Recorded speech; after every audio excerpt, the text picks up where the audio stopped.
Good stuff, good stuff. Now, Beta, you can say some stuff, because I'm just basking. Okay, well, Lex basks, and hopefully you all are too. I just want to once again thank you all so much for being here. Earth Day Initiative has been organizing Earth Day events in New York City for decades now, and we love it. We do it to raise awareness about the need to go green here in New York and around the world. We definitely practice the whole act locally, think globally. So that's what we're doing. And on that note, I would like to introduce our next speaker, who we are very fortunate to have all the way from Denmark. Uffe Elbæk is the leader of the Gren Party in Denmark, an incredible leader around the world for sustainability initiatives. As many of you know, Denmark and other countries in Europe are light years ahead of us when it comes to renewable energy, when it comes to sustainability.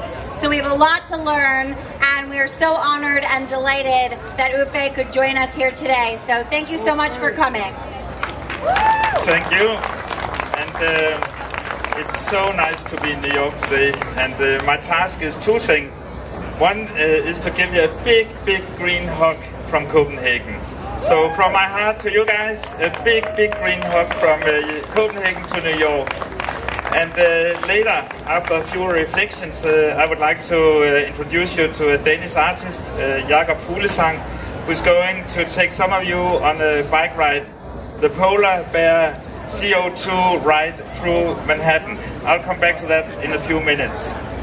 But first of all, I would say that please just reflect a bit about that you're part of a much bigger event today than just here in Union Square on Manhattan. Right now there are events going on all around the world, and in Europe, events in Stockholm, Copenhagen, Oslo, Helsinki, Berlin, Paris, Rome, Madrid, everywhere. And everywhere they talk about the same thing. How can we stand up for a much more sustainable world and a much more sustainable society? And Earth Day hasn't been more important than today. January was the warmest month ever recorded. February this year was the warmest month ever recorded. And we just got the news 2 days ago that March is the warmest month ever recorded. So something deeply is happening. And the ice on Greenland and on the poles are melting in a speed that you can't imagine. So I don't want to destroy your good vibe today, because it's a great spring day, but the earth are calling. The earth are calling, and we have to listen. We have to listen. And part of that discussion is also how can we change the way we understand the economic system as we know it today. You will have an election coming up on Tuesday, and you actually have two different choices. Either go the Trump way or go the Bernie way. And seen from Denmark, this is an extremely important discussion. How can we develop another economic model than the one we have today, which is driven by a profit motive? And we have to create a new economic system which is driven by people's needs and not the profit.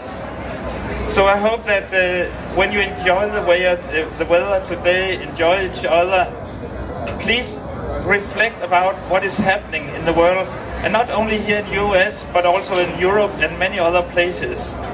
There is a choice, and we have to take a stand. And it's not anymore enough that we have black figures under the economic bottom lines. We also have to have black figures under the social bottom line and the environmental bottom lines. As Naomi Klein said in her latest book, this changed everything.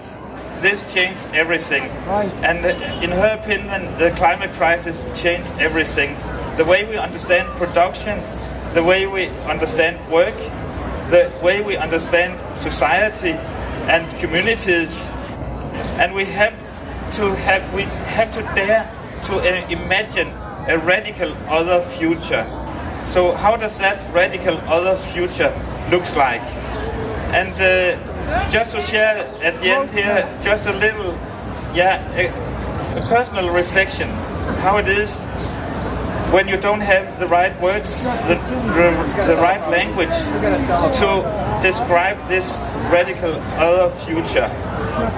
And I think that's where we need the artists. That's where we need the people from the culture sector to create new pictures, to create new frames, to create new perspectives. And that's why I'm so happy that my fellow Dane, Jakob Fuglesang, has decided to figure out how can I be an important artist and at the same time also a great activist. And he has done that in Denmark, he has done it here in New York, and today he would like to make a kind of a prototype of his work. So he invites everyone who wants to go on a ride here just at the tent over in the corner. A very interesting bike ride through Manhattan. It's called the Polar Bear CO2 ride.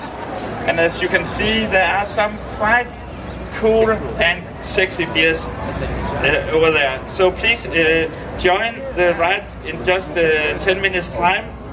And then back to my main purpose is to tell you that you are not alone. New York is not alone. You have a lot of great friends around the world.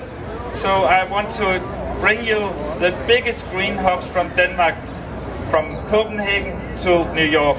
Thank you.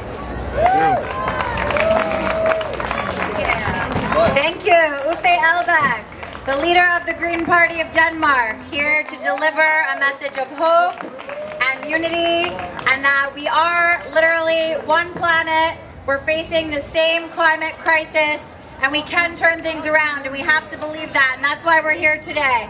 It's for us, it's for future generations, it's literally to preserve life on this planet. So I hope all of you know that, and know that together with our actions, we can make a difference to turn things around and keep fossil fuels in the ground, because that's ultimately what it's going to take. We have to transition to a clean energy economy. We have to transition to a local economy, a sustainable economy, and as Uffe said, putting people and the planet over profit. At the